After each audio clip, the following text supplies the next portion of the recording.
രാവിലെ എഴുന്നേൽക്കുമ്പോൾ തന്നെ ഒന്ന് സ്ട്രോങ് ആവാൻ വേണ്ടി കർത്താവിൻ്റെ ഒരു സന്തോഷം നിറയാൻ വേണ്ടി പ്രാർത്ഥിക്കാൻ പറ്റിയ ഒരു പവർഫുൾ വചനം നമ്മളിന്ന് പഠിക്കാൻ പോവാണ്.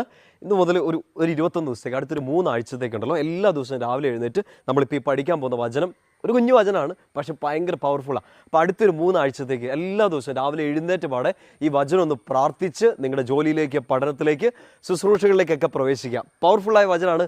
സങ്കീർത്തനം 91 സങ്കീർത്തനം നമുക്കറിയാമായിരിക്കും, എല്ലാ ദിവസവും വായിക്കുന്ന പ്രാർത്ഥിക്കുന്നതൊക്കെ ആയിരിക്കും. 90 സങ്കീർത്തനം അതിൻ്റെ 14 വാക്യം നമ്മളവിടെ ഇങ്ങനെയാണ് പ്രാർത്ഥിക്കുക: കർത്താവേ, പ്രഭാതത്തിൽ അങ്ങയുടെ കാരുണ്യം കൊണ്ട് എന്നെ നിറയ്ക്കണമേ, എൻ്റെ ആയുഷ്കാലം മുഴുവൻ ഞാൻ സന്തോഷിച്ചുല്ലസിക്കട്ടെ. പെട്ടെന്ന് പഠിക്കണം. സങ്കീർത്തനം 90:14. കർത്താവേ, പ്രഭാതത്തിൽ അങ്ങയുടെ കാരുണ്യം കൊണ്ട് എന്നെ നിറയ്ക്കണമേ, എൻ്റെ ആയുഷ്കാലം മുഴുവൻ ഞാൻ സന്തോഷിച്ചുല്ലസിക്കട്ടെ. കുഞ്ഞു പ്രാർത്ഥനയാണ്, പക്ഷേ ഇതൊരു വലിയ ശക്തിയായിട്ട്, വലിയൊരു അഭിഷേകമായിട്ട് നിങ്ങൾക്ക് ഈ 3 ആഴ്ച കൊണ്ട് തിരിച്ചറിയാൻ പറ്റട്ടെ എന്ന് പ്രാർത്ഥിക്കുന്നു. അതിനുള്ളൊരു കൃപ ലഭിക്കട്ടെ എന്നും കൂടെ പ്രാർത്ഥിക്കുന്നു. ഈ 90 സങ്കീർത്തനം